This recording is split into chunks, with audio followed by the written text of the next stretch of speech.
Namo tassa bhagavato arahato samma sambuddhassa. Namo tassa bhagavato arahato samma sambuddhassa. Namo tassa bhagavato arahato samma sambuddhassa. Buddhang dhammang sanghang namasami.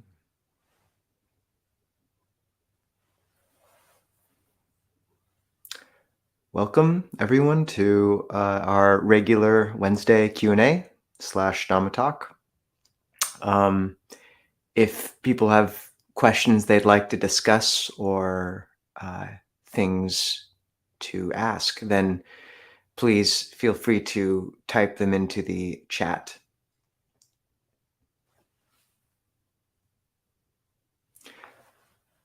As we maybe accumulate a few down there, I'll just fill people in.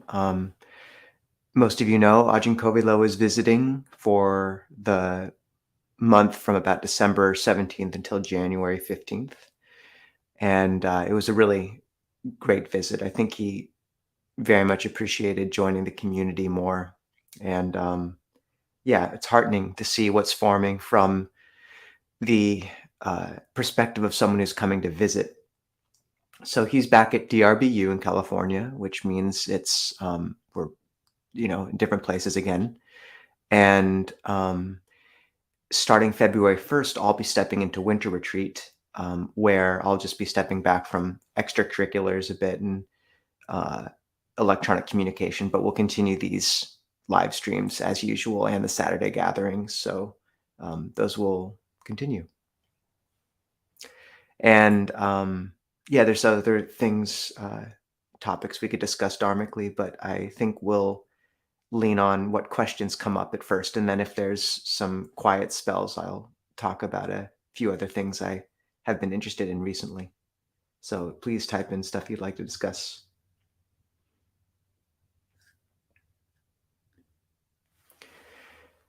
Rick, can you share some reflections on embodying compassion for oneself and others?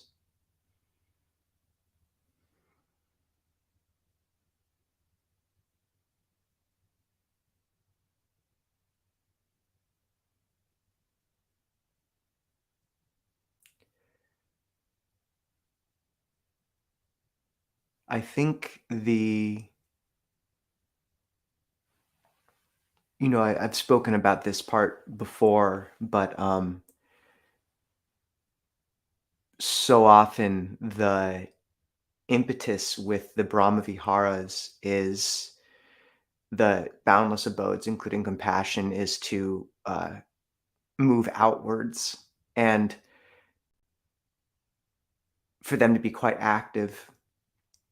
And we forget that frequently that aspect of developing bright mind states actively is akin to the fourth noble truth, developing the path. But it's important to remember that the Four Noble Truths were given in the order they were given for a reason. And the First Noble Truth's encouragement to acknowledge and look towards one's own dukkha, to comprehend one's own dukkha, precedes the other three truths, I think, for an important reason, or at least we can reflect on it in this way, in that so often that's really what we pass, what we move past too quickly is our own kind of bruising or how we're feeling. So, and we move right into the sort of active state of doing, which is where we spend most of our days trying to check things off lists, but it just turns into a form of spiritual bypass if it's taken into the realm of meditation and development of loving kindness. So for real authentic practice, including that of developing compassion, so often one has to just pause and look to one's own tenor of the mind and heart and see what sort of is resonating in one's own mind and practice. And sometimes in that context, loving kindness and compassion towards oneself, it doesn't have to be this active development. It can be very much just listening to oneself, like hearing and giving space for um, the heart to kind of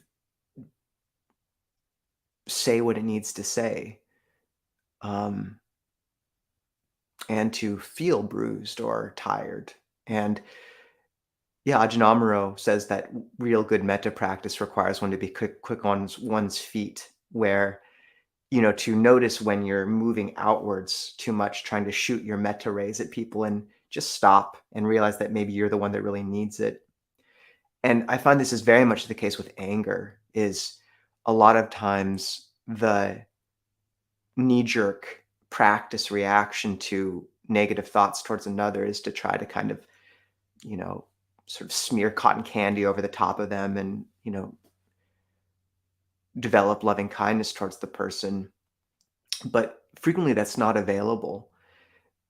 And when you're developing loving kindness, the boundaries of self and other dissolve to the point where, in a context or situation like that, developing loving kindness towards oneself is powerful in the same way. And because frequently when you're angry, just acknowledging how much being angry hurts, it's painful.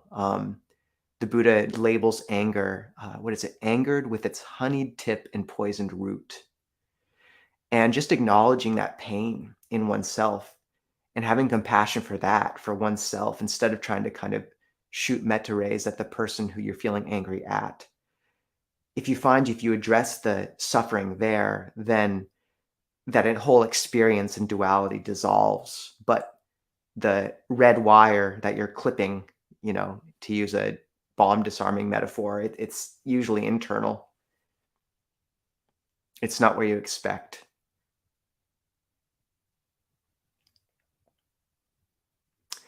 And to not dismiss that as selfish. We're much sicker than we think. And it's okay to acknowledge that and acknowledge our limits. And yeah, I'd say that aspect of listening is a good start to compassion towards oneself and others. But then, those practical means of what we call upekkha, or skillful means of imagining another person on their deathbed and as a small child and holding their hand, because that taps into their vulnerability and shared humanity with you. And it honors the aspect that the Buddha raised up as the fulcrum of his whole teaching, which is dukkha. And that can seem coarse or like dour or morbid to someone who hasn't practiced. But what's important to see is that that's really where our humanity meets, is in that shared experience of vulnerability, of imperfection. And when the touchstone of a teaching is transcendent experience, it's just not always available. Mother Teresa went through a huge period in her life where she did not feel she was able to touch God anymore. Dorothy Day's biography is called The Long Loneliness. And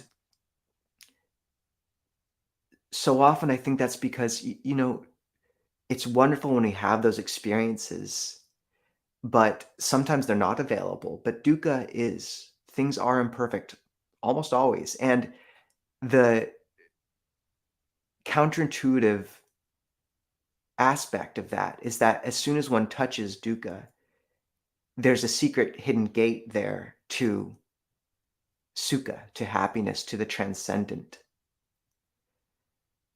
But it's not where you think it would be. It's like Jung said, we miss God because we don't look low enough. So I think the Buddha had great wisdom in actually raising that up as the first noble truth. And the third noble truth is there. But in the Christian theology, there's a book by Thomas Keating called Intimacy with God, which focuses on centering prayer. And it conceptualizes the spiritual path as a spiral staircase. I really like this.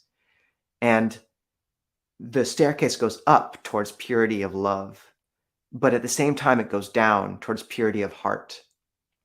And you move up and down at the same time. You deepen experience. And I think that's a perfect metaphor for what happens, because moving down towards purity of heart is the equivalent of seeing the imperfection and suffering in one's life. And what that does is not only clues you into your own vulnerability, but also it helps you skim away all the excess, the parts of you that aren't worthy, until you get to something really beautiful and essential. That's purity of heart. That's, when you see dukkha in your experience or actions towards another, so often it's seeing something that you didn't need to put on top of something. You didn't need that extra layer of anger. You didn't need, you know, in the context of interaction, you don't need that extra layer of anger. You don't need, in the context of acquisition, that extra new iPhone. In the context of meditation, you don't need, once the mind becomes refined, you don't need these coarse meditation objects. So you can let them go and let the mind rise to a higher state. And what you're doing is you're progressing closer and closer to an absolute point of unification, of purity of heart. And ironically, as you do that, you touch more and more the purity of love. You move up at the same time. And that's, for me, the equivalent of moving towards the third noble truth of peace. So, it's a bit like 2 feet walking. The first and the third noble truth kind of, you move and understand your suffering more. And as you do that, you see the transcendent more. Or maybe it's like 2 eyes with eyesight, and how one eye sees the drawbacks of suffering, even as the other sees the transcendent that is beyond that. And only when you have both aspects of vision do you have real depth perception. So that's a bit of a tangent, but it relates to the fact that both compassion and this path as a whole is predicated on the somewhat counterintuitive movement of looking back at oneself and one's own limitations, and that of, samsara.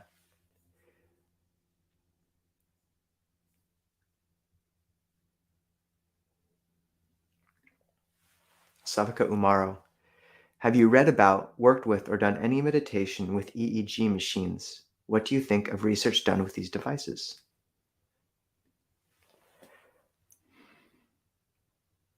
I haven't done any meditation with EEG machines.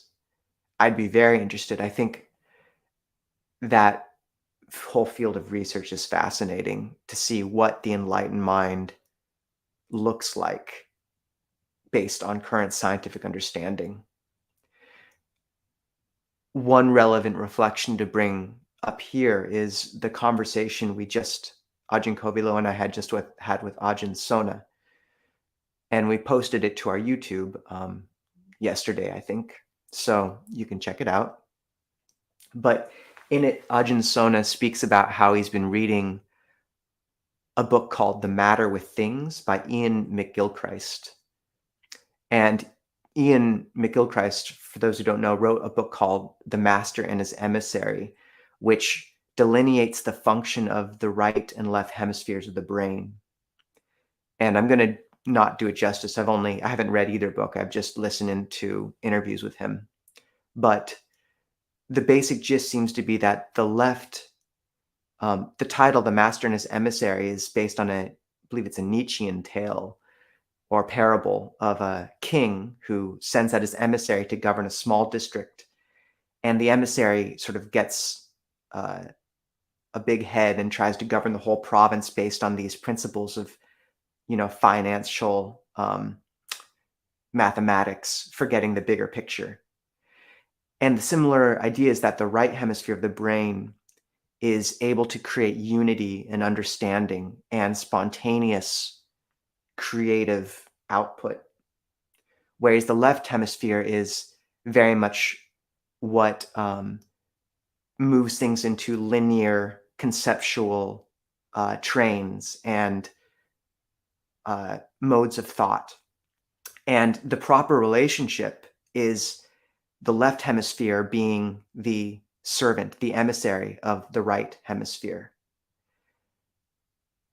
I think you could conceptualize this a bit as the hands being the master, the emissary of the heart, or that sort of conceptual mind resting underneath the transcendent or the mystery, which is more of what the right hemisphere has to do with. And Ian McGilchrist makes the argument that right now we're kind of sick with the left hemisphere's way of thinking in society as a whole, and that this imbalance has caused the collapse of civilization in the past. But that, yeah, we've moved into this mode of completely wanting to delineate things. I think our obsession with time management can be thought of in this way, trying to just fit this many things in these small holes and forgetting the mystery. And a similar duality exists between the Christian conceptions of time of chronos, which is clock time, and kairos, which is deep or sacred time.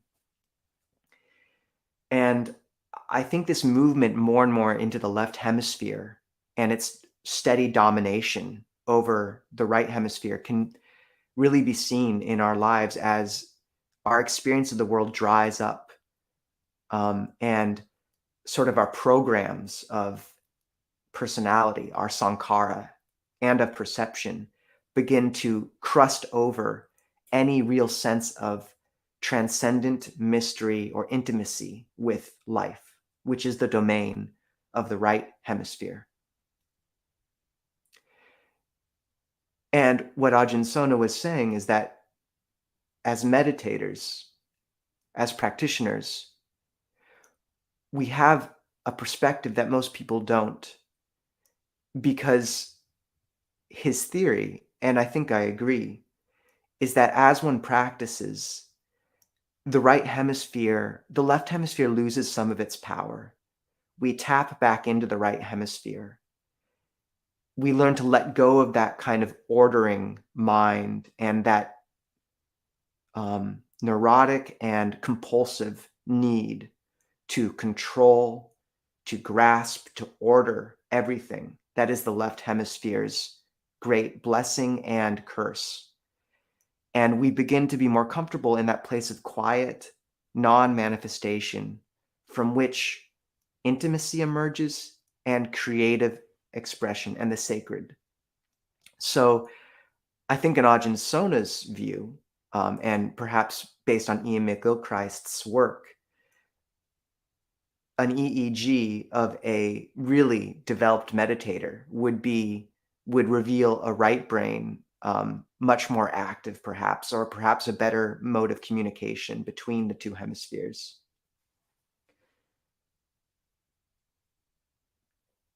And I think that's a really important insight. We don't have to talk about the sacred or intimacy with the world just in terms of mystical language, which some will reject. We can really talk about bringing the hemispheres back into balance. And also it can alert us if that sort of spiritual materialism, if that constant orientation towards goals, towards doing, is overwhelming our spiritual practice too. If that sankhara, that mode of thinking of the left hemisphere, is dominating our entire spiritual practice, because then we know something's off. We need to be able to learn to rest and be silent for a time and touch our vulnerability, our suffering, and therefore our transcendence. And I think that is the domain of the right hemisphere. And my experience certainly is that when one meditates and develops the practice, spontaneous output, rejoicing become much more accessible. And I also think it's important to actively cultivate that right brain uh, through art, through creativity, through acts of spontaneous love.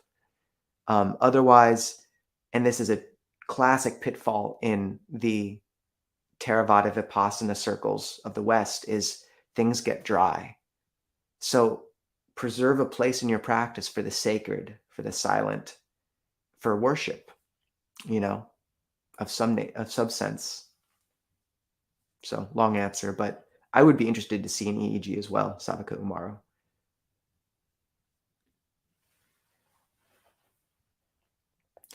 Nisabho, other than metta, what is the most skillful intention to set before sitting in meditation?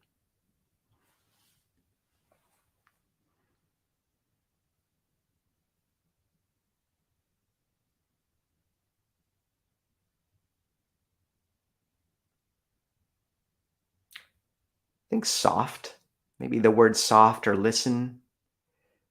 Most of us Westerners, are plenty kind of self-flagellating already. So just softening, and I think you can do that in the body very easily. Like notice, soften the belly, soften the tongue on the mouth, let it relax, soften the, jaw and the place around your eyes, soften the well at the base of your neck or at the base of your throat. If you soften the body, you want to keep an erect posture, especially with the spine. But if you soften other aspects of the body, that really affects the mental quality you're bringing to meditation. So that's good. And listening, something like that. Because once again, metta is a good intention, but if it's conceptualized with that same mind, which is probably going into meditation of, the day's working mind, then it just becomes doing. And I think receiving, listening, quite important. Yeah, or else you just it gets very confusing. You just go into meditation doing again, and it's you do need to apply effort, but within measure, you need effort and receptivity. That's a good question. Bhavani Chandra Sekar. What sort of kamma is meditation? Question mark, question mark, question mark. 6 question marks.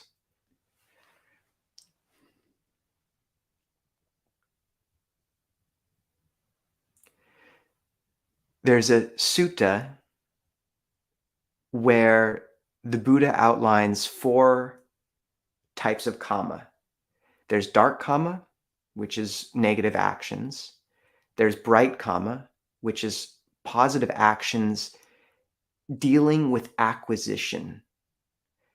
So that means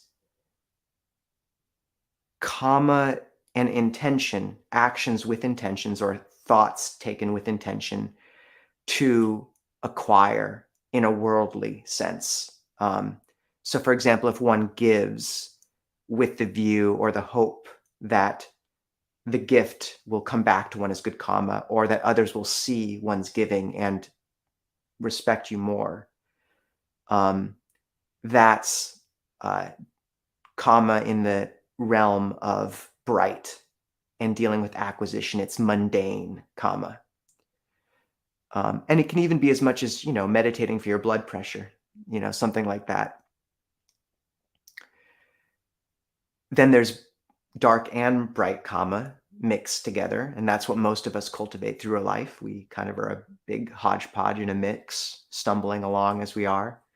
I think it's Dogen who said that this practice is one mistake after another, so we can't really avoid that. And then there's neither dark nor bright kamma, which is kamma towards the end of kamma. And that's super mundane. And that's action both in meditation and externally in line with the Noble Eightfold Path.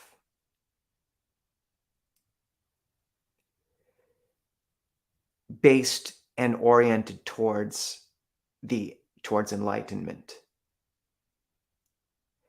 And it's hard to, I once was really contemplating this, is how do you decide whether an action, either external or in meditation, is bright kamma or transcendent kamma? Because if I give, that's good. But what makes it mundane versus supramundane? If I sit down to meditate with the intention of, bringing my mind to a better state, when is that just mundane, dealing with acquisition, even if it's the acquisition of a happier place in my head, versus supramundane, neither dark nor bright? And there's a great sutta called the Mahachatarisaka Sutta, Majjhima Nikaya 117, where the Buddha actually really spells this out and says that each path factor of the Noble Eightfold Path is made correct, made right, by being circled by three other path factors: right view, right effort, and right mindfulness.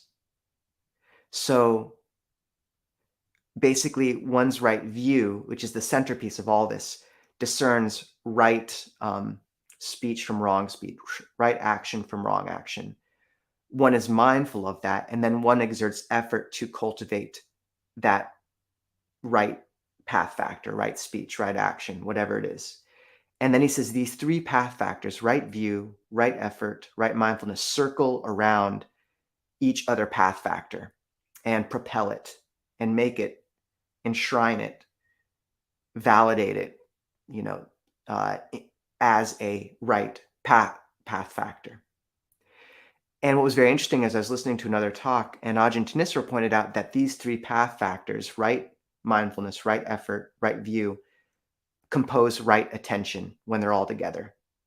So, to summarize, any action undertaken with right intention or right attention, undertaken with right view, right mindfulness, and right effort, aimed towards the end of suffering, is supramundane, is kamma towards the end of kamma, is neither bright nor dark kamma. And that's an important recollection, because what it means is every action in our lives we can imbue with the power and poignancy of the path. There's a samurai movie I saw when I was a layman. It's a pretty bad movie, but in it, this student comes to his master, and his master challenges him to a duel, a false duel, just practice. And the student says, no, I want to save my strength for some important battle. And the master says, there's no important or unimportant actions. All actions are equally important. And I just think that's profound for a samurai movie, because it reflects the real case that we exist, so many of us, in a pretty mundane, somewhat suburban perhaps existence. And that can be an enormous source of suffering, in that it's a huge dissolution of any sense of purpose, of struggle, of journey. What Buddhism and the Four Noble Truths does is create an overlay of meaning, which lays over every aspect of our lives, no matter how seemingly mundane. And because intention and the purification of the heart is the quintessential aspect in practice, and that can imbue any action, and that the end result or aim of each of those intentions is the purification of the heart, which is the most important possible aim in life. It imbues our lives again with real meaning. And it's not just talk. I mean, life in a monastery is not terribly, variegated. But if you take every conversation as a realm in which to try to be as beautiful as you can. And the thing is that metric of right and wrong don't really apply for the upper levels of practice. It's much more what's beautiful and what's not beautiful. That's a better metric, a better litmus. It's better language. So, yeah, just the realm of speech. How far can you refine that? How beautiful can you be in your speech? How well can you listen? How much can you avoid gossip and exaggeration? How much can you care for someone as you talk to them? When you make the bed for your partner, can you add just a little bit extra? That's so often what it means. Like, can you tuck in the covers? Can you leave a little mint on the pillow? Something funny. I don't know. But if every aspect of even a mundane life is done with right intention, with this view and intention of purifying the heart, then it's a path factor. And meditation, to come back to the question, can be either. It can be mundane. It can be just to, impress our friends or lower our blood pressure. But over time, it can become super mundane as it's imbued with these factors of right view, right effort, the intention of renunciation, the intention of non-ill will, the intention of non-harming, which is right intention. And that interplay is okay. Like, oh, Ajahn Chun is calling me. Sorry, I thought I'd turn this off. And that path factor is, it's okay to have both bright and dark and bright kamma interplaying with one another. Most of us won't have completely right intention, but happiness is not to be, and brightness of the mind in a bright circumstance isn't to be kind of looked down on. It's an essential aspect.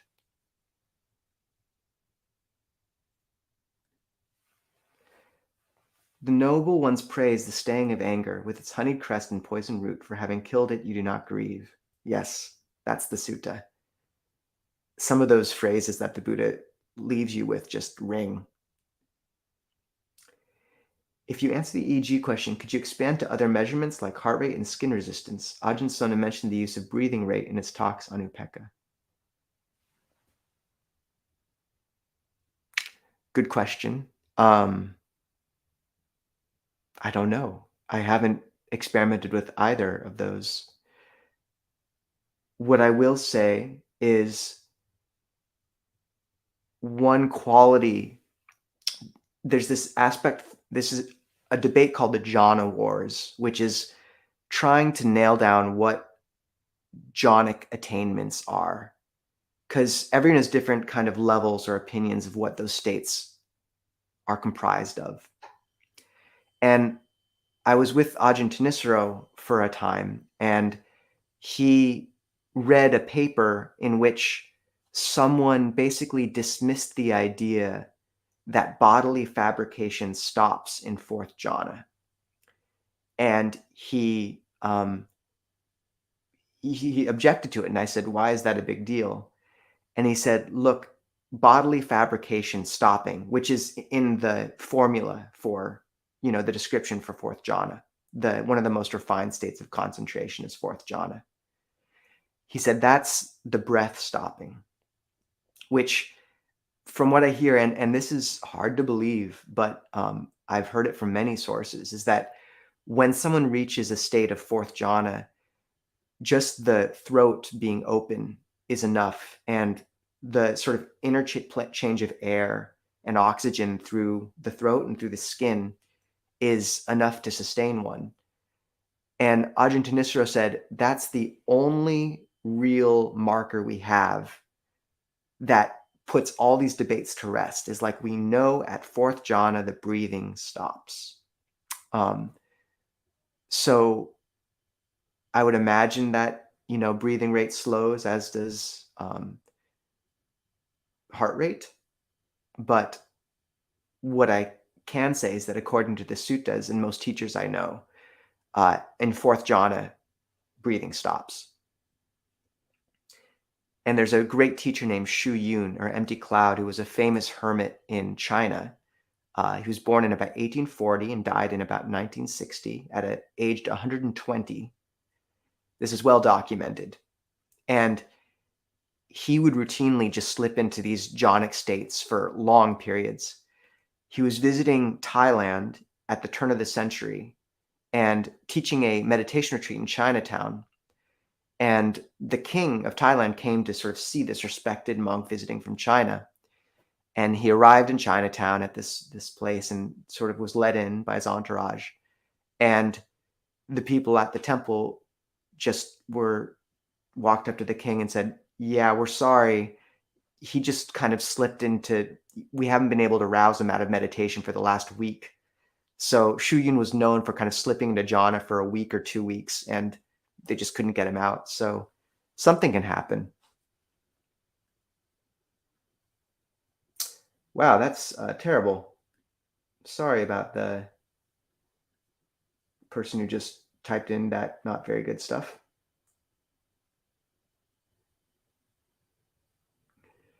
Sandra, what do you mean when you talk about living a life worthy of your death?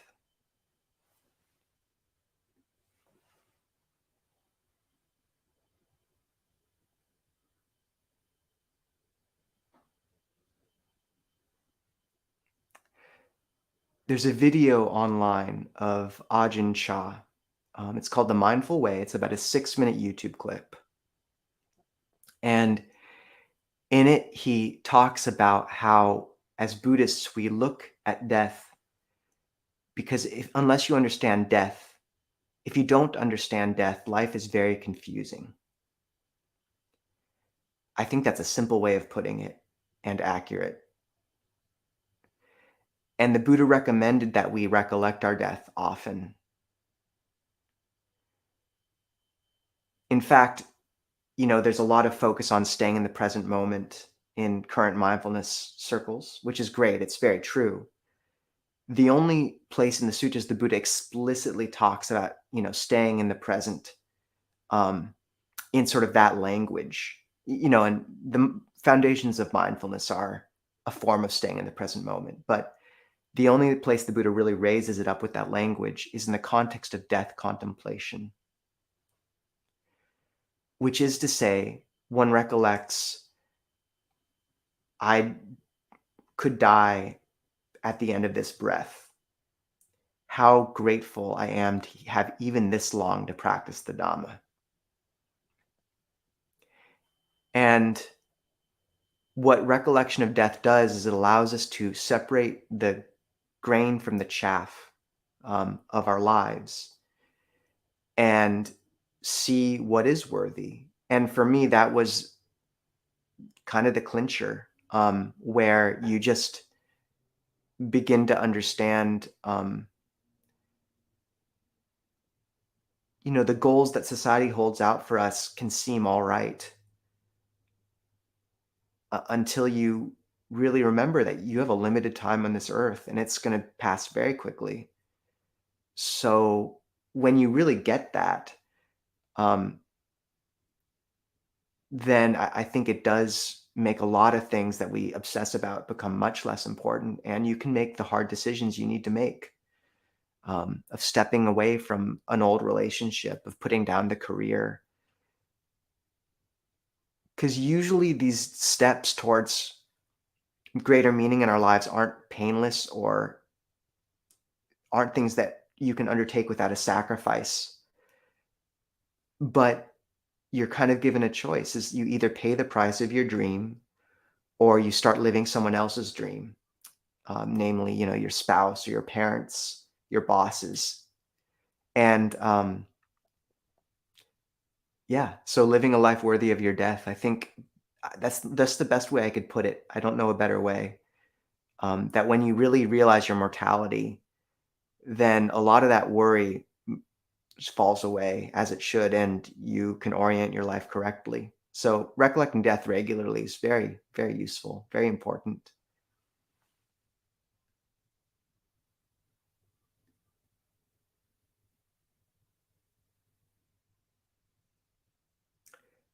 Savakumaro. I'm not very flexible. Sitting in full lotus seems so far away. Were you able to do it right away, or is this something you had to develop? Is there a way in which monks practice, exercise, stretch to bring about the ability to sit in full lotus? What are your personal thoughts on hero posture? Any advice in doing this? I I hate full lotus.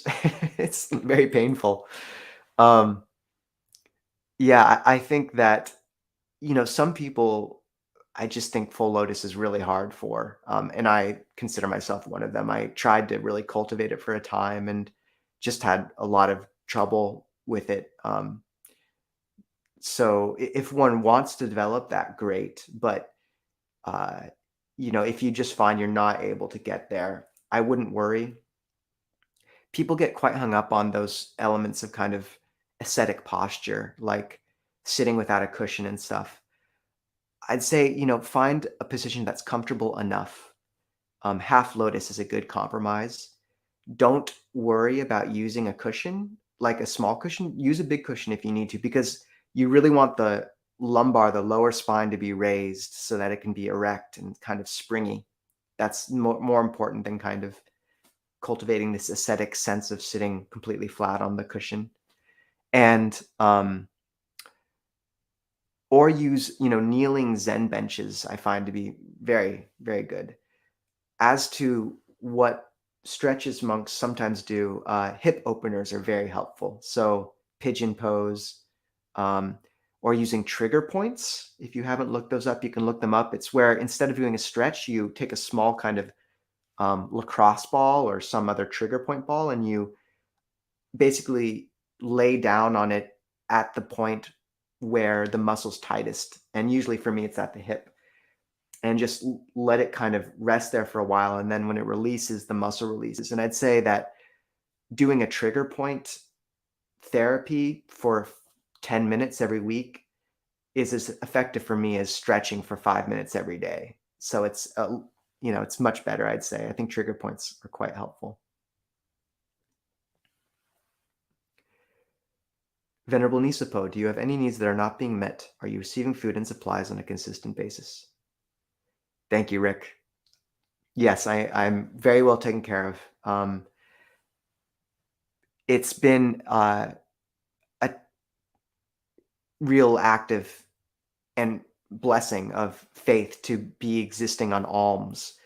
When I came to Seattle, I really wanted to, there's certain monasteries where you'll have a Dana coordinator who kind of makes sure that there's someone on the calendar every day. And we did create a calendar online so people could know how many people were signing up. But the real idea was that it was to prevent, that if people didn't sign up, it was fine, And what's happened is, and sometimes people don't really bring, people don't always know how much monks eat, and because we eat one meal a day, not, and one meal people sometimes think is one meal, but consistently, I've noticed that if you just, on the days where you don't quite get as much as, you would like, if you just have faith, then I've had, a situation I reference sometimes where I was, it was a day where I didn't get that much and I was walking back and it was like, oh, it's going to be a hungry day. And then a homeless man came out of the alleyway with a box of protein bars and just handed it to me.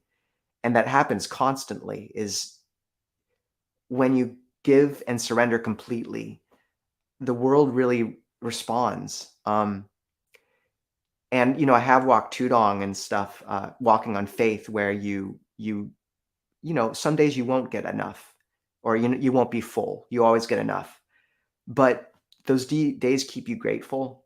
And Tenpamuto, a monk who wandered on the East Coast on faith for 3 years, came out of his experience there saying, "Look, dana, giving, is not predictable, but it's always reliable. And I think if you have faith, if you're practicing well, then yeah, you can have faith that things will answer. So the world so far has taken care of me well. And I am grateful to be able to exist in that space. But thank you for asking. I did fast last week, but that was nice. So, okay. I think that's the time we have. Those who want to join our Zoom session, we have a Zoom session from 6:45 to 7:30. I'm posting the link in the comments. You can also find it on the website, clearmountainmonastery.org. Just scroll down. And it's a pleasure to be part of this community, to see everyone.